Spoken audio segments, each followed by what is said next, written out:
En ce mois de juin 2024, nous voici dans la cité de Chauffournier avec l'association Rosetta, qui propose aux enfants des ateliers d'apprentissage ludique des langues étrangères. Ces ateliers ont lieu les 8 et 22 juin à la cité Chauffournier à Paris, dans le 19e.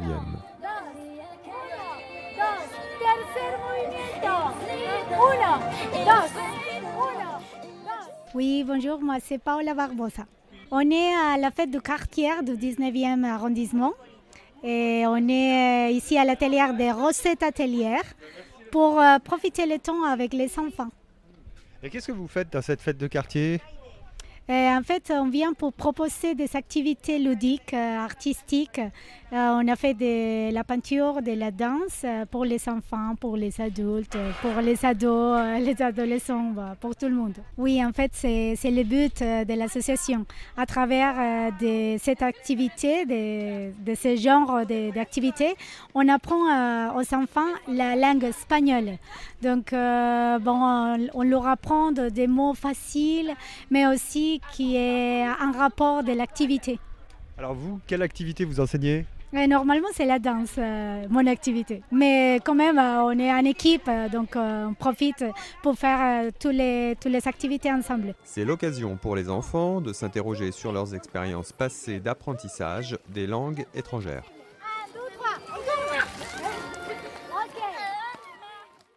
Bonjour, je m'appelle Louis, j'ai 16 ans. Bonjour, je m'appelle Amine, je suis en 3e 3, j'ai 14 ans. Quelles sont vos expériences passées avec l'apprentissage des langues étrangères ? J'ai déjà fait des discours en anglais, des débats. Aussi, on faisait des activités et j'ai beaucoup apprécié.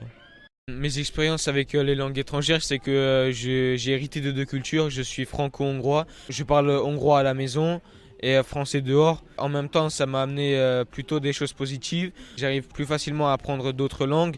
Par contre, des fois, c'est un petit peu difficile. Ça donne un peu un désavantage dans l'apprentissage du français à l'école. En revanche, je parle presque parfaitement anglais. Qu'avez-vous aimé et moins aimé dans ces expériences ? Ce que j'ai beaucoup aimé, c'est qu'on pouvait s'exprimer en anglais et du coup, ça nous aidait à apprendre plus vite. Et ce que j'ai pas beaucoup aimé, c'est le stress. Le stress, c'est-à-dire ? On avait la peur de dire des choses fausses. Du coup, on réfléchissait trop et ça nous empêchait de développer et tout. J'ai étudié la langue d'allemand LV1 depuis le collège, mais je trouve que la manière d'enseigner n'est pas vraiment la meilleure. Le problème, c'est qu'ils nous mettent des films en allemand et des reportages, sauf qu'on parle français, du coup on ne comprend rien.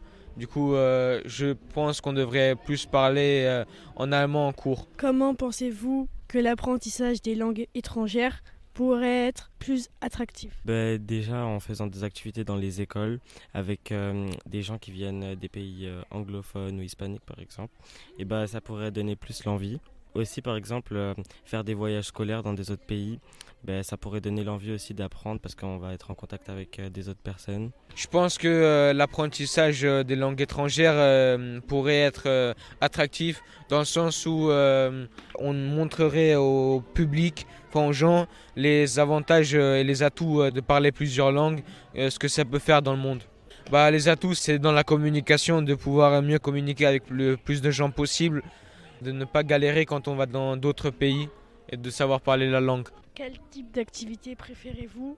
Moi, j'aime beaucoup les discussions en groupe parce que ça nous permet, on va beaucoup plus réfléchir. Aussi, j'aime beaucoup le théâtre, ça peut nous permettre d'augmenter nos capacités vocales et tout. La musique aussi, moi je trouve que ça m'aide. Et aussi regarder des séries.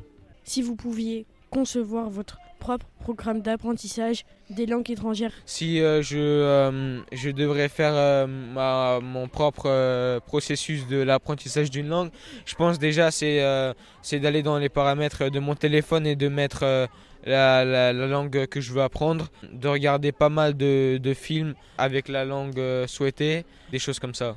Moi, dans mon programme, déjà, j'inclurai beaucoup de temps de discussion avec des gens qui savent déjà parler cette langue parce que je trouve que c'est une bonne méthode. Aussi, j'inclurai des activités comme, par exemple, déjà réfléchir en anglais parce que quand on réfléchit en anglais, ça nous aide plus, mais aussi dans toutes les langues, mais ça nous aide déjà. Aussi, j'aurais beaucoup conseiller de regarder des films et des séries parce que ça aide. Et sans sous-titres en français. De nada. Decimos gracias. A ver, ¿dónde está el gracias? Colores. A ver, ¿qué hacemos? Bonjour, je suis Raquel Blasco, je suis professeure de peinture. Qu'est-ce que vous faites en ce moment? Aujourd'hui, on fait un atelier d'introduction à l'espagnol et à travers de la peinture, on fait un joli mandala qu'on dessine nous-mêmes et on travaille avec de l'aquarelle. Aussi, prépare sa petite palette, il peut mélanger et découvrir la couleur avec des mots en espagnol. C'est des enfants de 3 ans jusqu'à 12 ans. Este es el material, lapicero, cartón y vamos a recortar. ¿Sí? Mira, recortar. Toma. ¿Estás listo? Sí. Je présente les couleurs au début en espagnol et après je dis les matériels aussi très importants avec des mots en espagnol, on mélange et tout de suite ils reconnaissent, sont rapides, sont des éponges. Alors je pense que vraiment c'est important que depuis qu'ils sont petits, ils travaillent la langue. En ce moment, la peinture c'est une expression. Dans toutes les cultures, on a vu de l'art, c'est clair. Du coup, eux écoutent et en même temps, c'est cette expression qui sort en même temps. Du coup, je trouve que c'est très spontané pour eux. La palette, c'est très important parce qu'ils commencent à choisir. C'est ça. Les enfants, ils peuvent choisir. Et surtout, c'est très important et créer. La création. Bonjour, est-ce que tu peux te présenter s'il te plaît? Bonjour, je m'appelle Yasmine, j'ai 11 ans. Quelles sont tes expériences passées avec l'apprentissage des langues étrangères et qu'as-tu aimé et moins aimé dans ces expériences? Alors déjà, ce que j'ai préféré en langue étrangère, j'aime bien l'espagnol.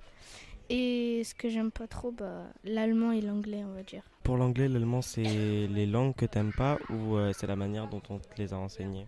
C'est de la manière dont on me l'a enseigné. Et tu peux m'en dire plus?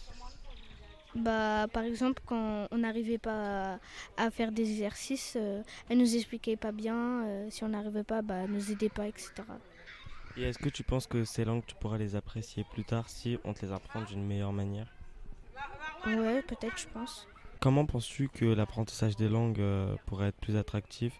Je pense que déjà, à chaque exercice, on devrait avoir une page avec des indices. Et comme ça pourra nous aider. Par exemple, tu as un texte à trous et tu dois mettre un mot. Et il y a marqué en français, et il y a marqué en anglais, par exemple, la même chose. Et après, on peut le placer plus facilement. Quel type d'activité tu préfères pour apprendre des langues, par exemple? Tu préfères les discussions en groupe, le théâtre, la musique, la danse? Les sports, j'aime bien. Quand on nous parle d'une langue étrangère et qu'on fait un sport en même temps, j'aime bien. Donc, par exemple, comme le yoga en anglais, ça, tu pourrais apprécier? Oui, ça, je pourrais apprécier. Qu'est-ce que tu apprécies dans la vie? Qu'est-ce que tu aimes? C'est quoi tes centres d'intérêt?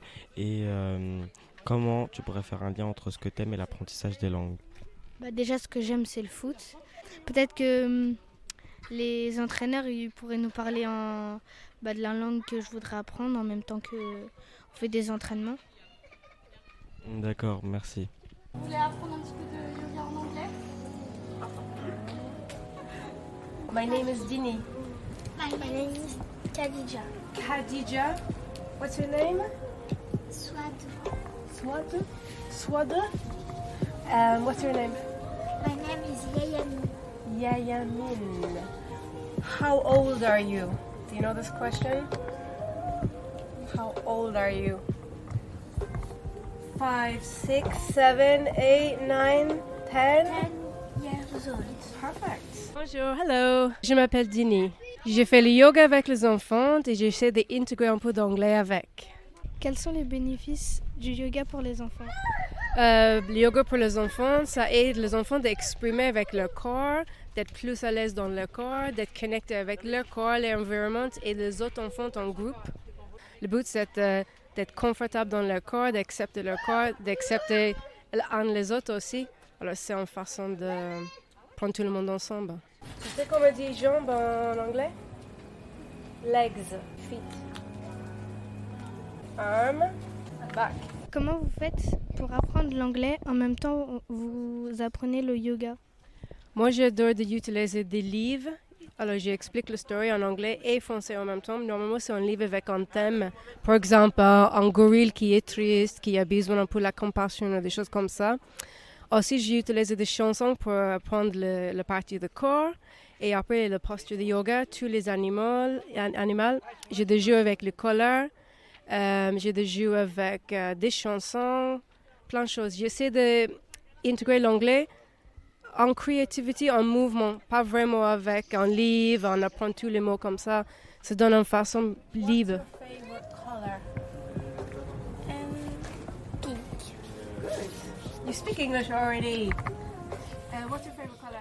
Comment pensez-vous que l'apprentissage des langues étrangères pourrait être plus attractif? Bah moi je pense que ce serait des jeux, des questions. Et si à la fin de l'année tu as eu 30 bonnes réponses, tu as un cadeau de la maîtresse. Et ça, je pense que ça pourrait aider aux personnes à apprendre la langue pour gagner des jeux. Après, bien sûr, ils devraient faire autre chose que gagner, mais c'est vrai que ça pourrait être bien pour les petits, pour les encourager. À votre avis, quels sont les principaux obstacles à l'apprentissage des langues pour des jeunes comme vous? J'essayerais en fait de d'abord mettre leur langue qui connaît tout plusieurs fois. Par exemple, je vais prendre un film. Le Roi Lion. Voilà, le Roi Lion, on va le mettre en français plusieurs fois. Comme ça, ils peuvent retenir peut-être quelques mots. Après, je les mettrai par exemple en allemand. Comme ça, ils pourraient apprendre l'allemand plus facilement, non seulement pour comme jouer d'un côté, mais en même temps pour apprendre plusieurs fois et même pour apprendre des mots français qu'ils ne savaient pas en plus. Ok, madame, c'est très bien, qu'est-ce que vous avez dit. Alors, bravo.